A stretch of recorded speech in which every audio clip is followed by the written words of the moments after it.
Assalamualaikum warahmatullahi wabarakatuh. Perkenalkan, nama saya Ibu Haryanti sebagai Kepala Sekolah SD Negeri Ngulon 1. SD Negeri Ngulon 1 adalah sebagai sekolah penggerak di bawah IRKOS, yang mana pada saat ini adalah melaksanakan unit yang ke-9, yaitu Kepala Sekolah Efektif. Sebagai Kepala Sekolah Efektif, SD Ngulon 1 melakukan 3 tindakan sekolah efektif yang masih paling jarang dilaksanakan. Nah, di sini kepala sekolah yang pertama adalah mempraktekkan satu pengelolaan kolam ikan.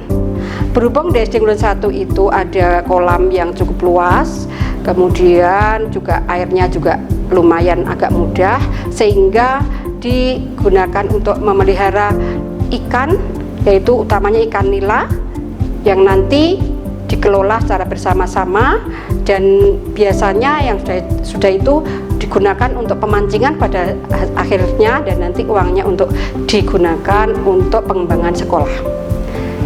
Yang kedua adalah pemanfaatan pekarangan belakang sekolah dengan kebun pisang. Bahwa di belakang sekolah itu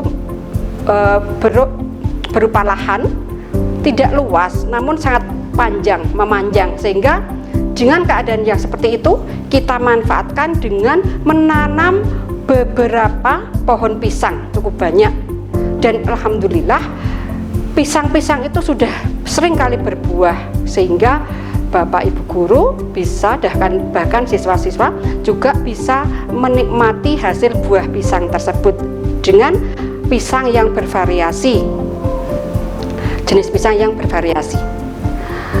Kemudian untuk mempertahankan kesuburan pohon pisang itu, anak-anak juga sering memberikan pupuk dengan secara berkala yang dikelola oleh Bapak Naharin.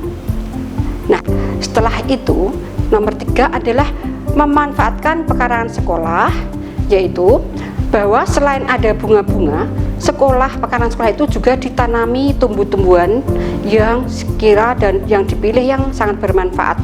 Di antaranya adalah satu di ujung sekolah itu, di ujung pekarangan adalah ada pohon salam, yang mana pohon salam itu daunnya sangat bermanfaat. Bapak Ibu guru sering membawa pulang untuk digunakan bumbu dalam memasak. Selain itu, daun salam juga direbus juga bisa digunakan untuk obat, yaitu apabila sakit tulang itu bisa digunakan direbus kemudian diunjuk. Kemudian ada pohon jambu batu di depan, yang mana daun pohon jambu batu itu juga bisa digunakan obat, yaitu untuk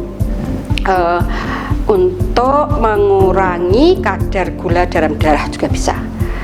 Kemudian ada pohon kates, yang jelas kalau pohon kates buahnya juga banyak sekali mengandung vitamin A, juga vitamin C, sehingga bisa dimanfaatkan buahnya. Di samping itu juga daunnya yang bisa digunakan untuk obat juga, obat sakit perut. Kemudian ada tanaman cocor bebek, yang mana daunnya juga bisa digunakan untuk memelihara atau menghitamkan rambut. Kemudian lagi ada pohon lidah buaya, yang mana lidah buaya itu juga sangat bagus digunakan untuk kecantikan.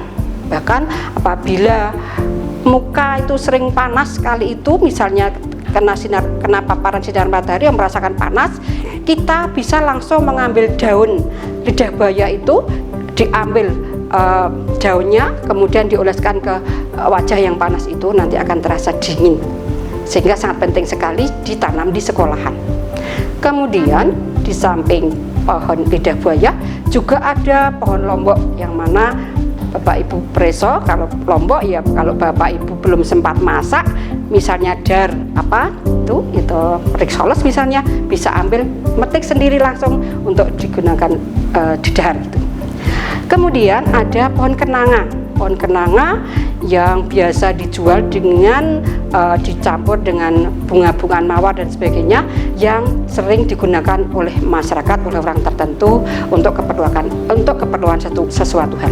Kemudian ada di ujung timur juga ada pohon Makutadewa, yang mana pohon Makutadewa ini juga sangat bagus, daunnya juga buahnya diantaranya juga untuk direbus untuk menurunkan kadar gula dalam darah, sehingga orang yang sakit gula itu kalau rajin untuk merebus daun Makutadewa ini juga bisa turun.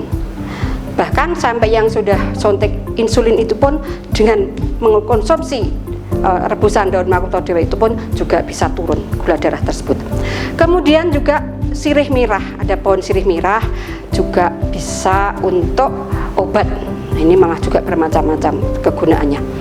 Kemudian ada jambu air. Nah, ini jambu air yang ada di depan kelas 1 itu seringkali berbuah, buahnya lebat sekali, dan kalau itu jelas bisa untuk dikonsumsi, untuk didahar sebagai vitamin, tambahan vitamin.